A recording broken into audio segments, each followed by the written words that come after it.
Welcome to the Tuesday edition of Juan's World. And it may appear to you, because you can see here my latest book on Genesis, which just came out, and I'll talk about how you can get hold of it a little bit later. But so it looks like I might be continuing my series on Genesis, but not really. I'm going to be talking about rejection because that's all part of the publishing process. So let's get started.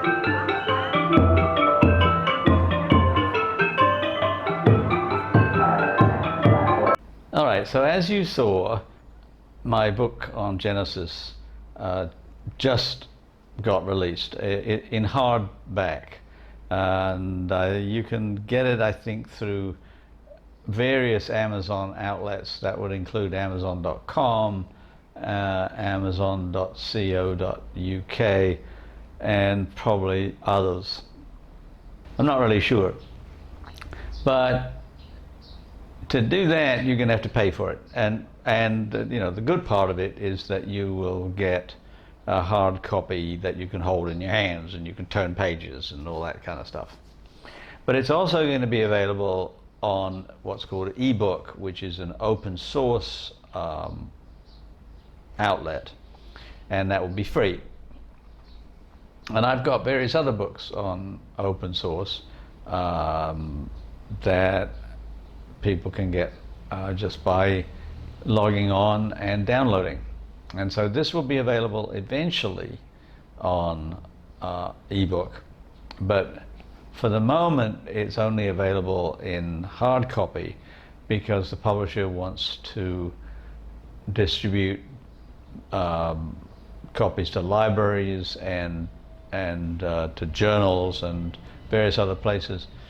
And here's an interesting point, that open source books do not get reviewed as often as hardbound books. And reviews are really important.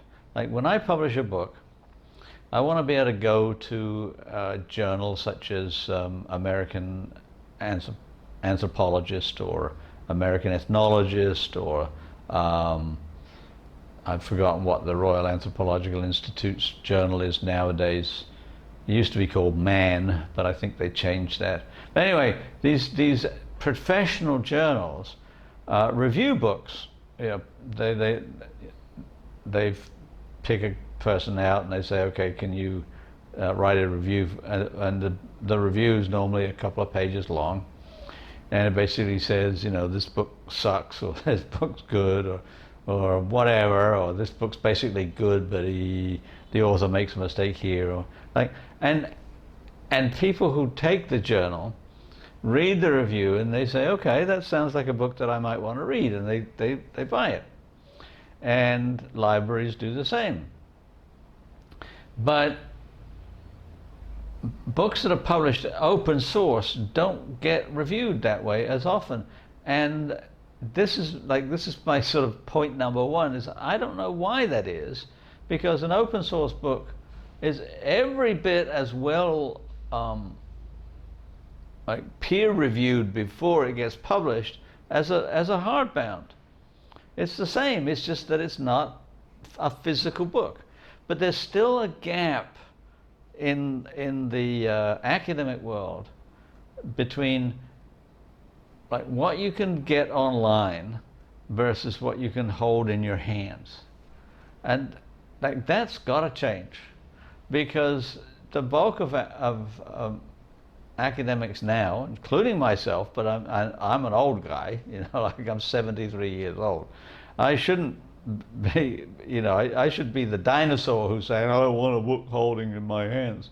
But I'm quite happy to look up a journal online, like American Anthropologist, the journal that of the society that I belong to, the American Anthropological Association. I used to get a copy every 3 months in the mail, and I open it up and read and whatnot.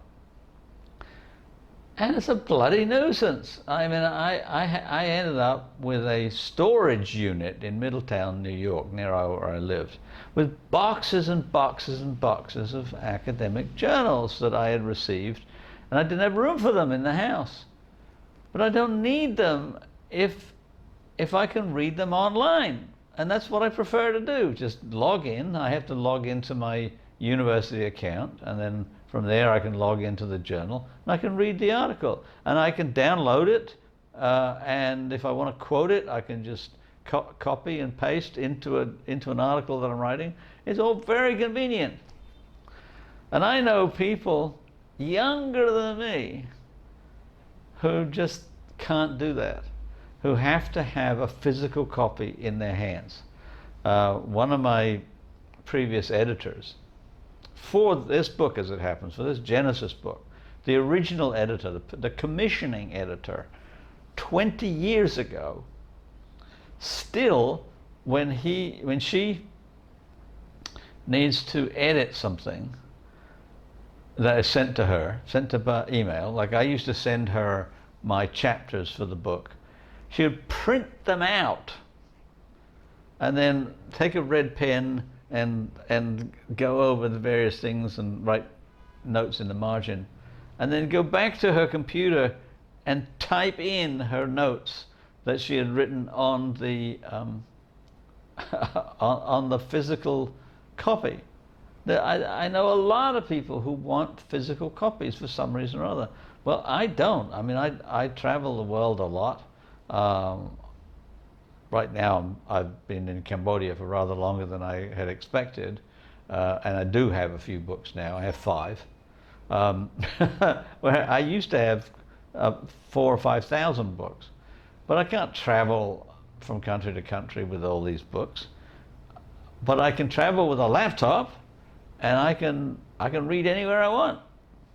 So, this book will eventually be available online, and I will let you know one way or another when it's online, and I'll give you the URL. I'll print it up on the screen somewhere on a crawl so that you can go there and get it for free. If you want to get it now in hard copy, go ahead. Go to Amazon in your country and it'll be available.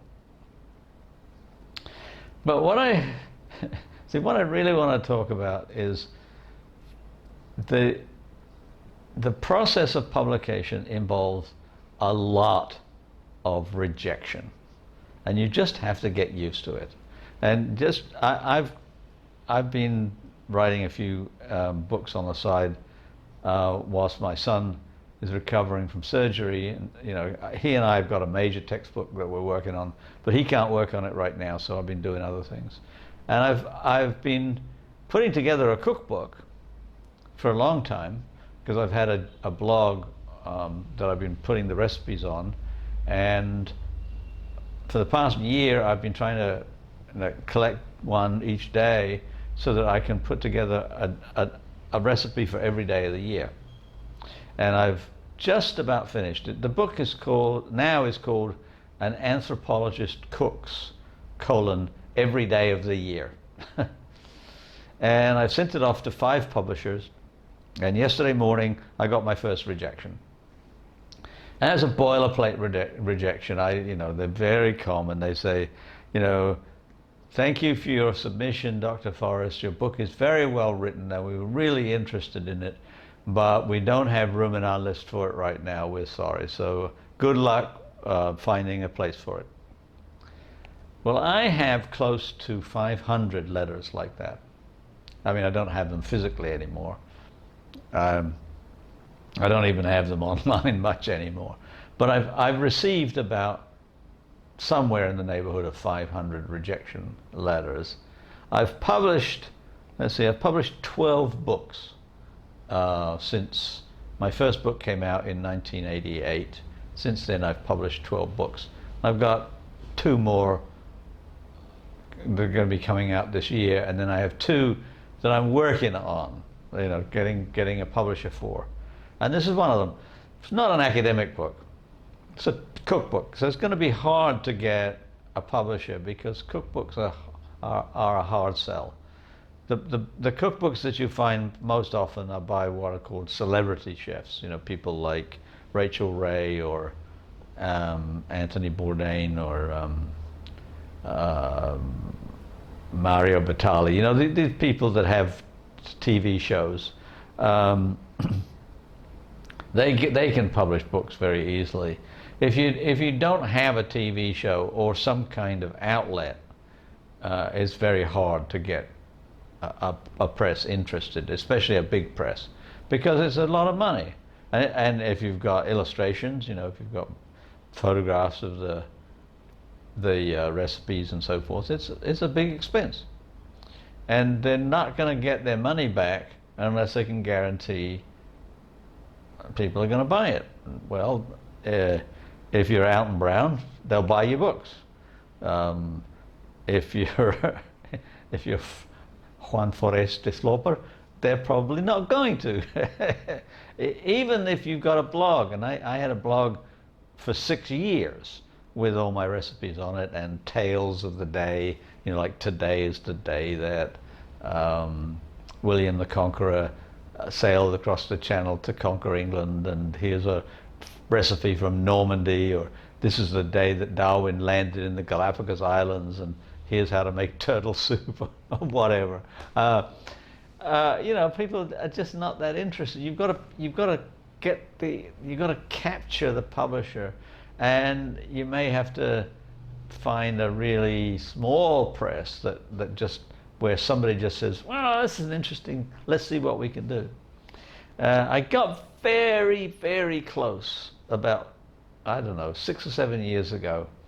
A small press, the owner of the small press got really interested in my idea, and we had a long correspondence. He said, oh, your proposal needs this and this and this, and he eventually took my book to the editorial committee, where they had an annual meeting. They decide they published 4 books a year, just 4, and mine was in consideration. And I did everything that he wanted, marketing strategy, bio, all that. And in the end, he wrote back and he said, we decided against it. So that's as close as I've come so far.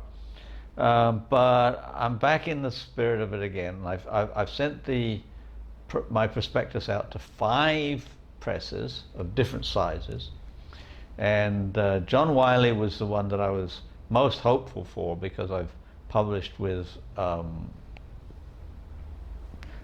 press that's related to them, and they were very, very quick to reply. I mean, the submission process was convoluted, but they replied within a day for my first request, and then another day for the second, and so on. Very, very quickly. And then yesterday morning, I got boilerplate. It's like, we are so interested in your work, but we can't publish it. So yesterday afternoon, bang out to another press, because that's how you have to deal with rejection in the publishing world. You can't sit around and say, oh, woe is me, oh, they don't like me. They don't know you. They don't know anything about you. They just are looking at money. That's all they're looking at. Can we make a profit with this book? We don't think so. So they're not saying anything good or bad about you. They're not saying anything good or bad about your book in particular. They're just saying, we don't think we can make money.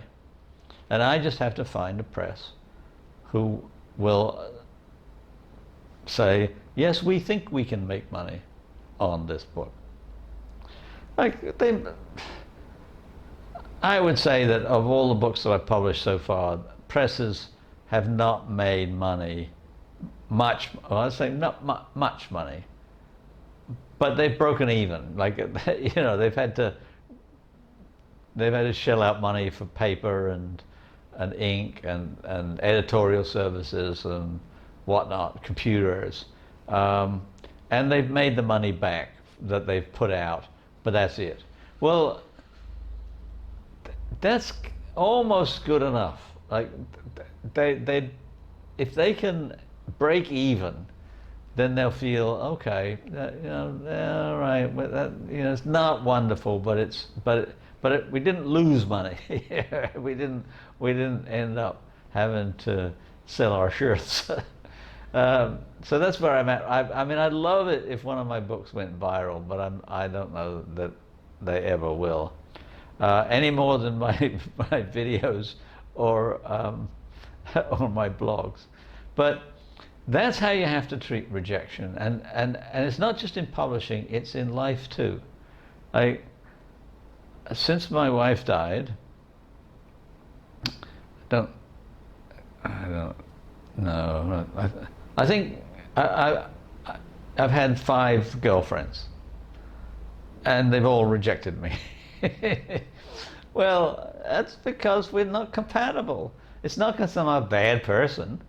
It's not because I'm, you know, bad boyfriend material or bad husband material. I'm not compatible with them. My books are not compatible with the presses. Like, it's just the way the world works. I mean, it feels bad. It feels like the people who reject you as a partner or as an author are saying you're a bad person. They're not saying that. They're saying that we don't fit. You know, it's just like taking 2 jigsaw puzzle pieces from 2 different jigsaws, and they don't fit together. You can't say they're bad pieces. They just don't belong together. Right? So that's the way you've got to treat rejection. You've got to say, I'm not a bad person. They're not bad people. We don't fit. End of story. And move on. And let's hope, fingers crossed, that my cookbook gets published real soon.